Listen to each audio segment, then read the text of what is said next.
Garden Center, and Gopher Plant, or Gopher spurge. It's Euphorbia. It looks like this is out in my native garden section. It looks like this. Isn't that beautiful? It looks like a prehistoric thing. Let's see if I can, real soft, not pokey. But the foliage, let's see if I can get this. If you break one off, you'll see this white sap come out.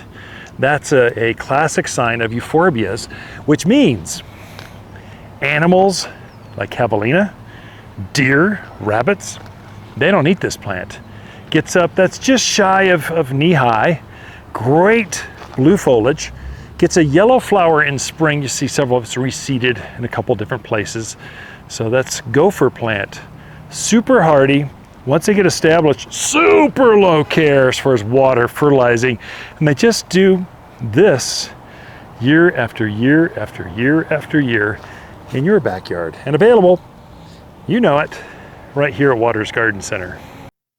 Click on the link below for more information. Of course, the plants are available here at Waters Garden Center, but the idea of every day at 11:30, Monday through Friday, lunchtime special is to give you something inspiring, something natural to look at, something that'll help you be a better gardener or just fun to relax with, and available at Waters Garden Center.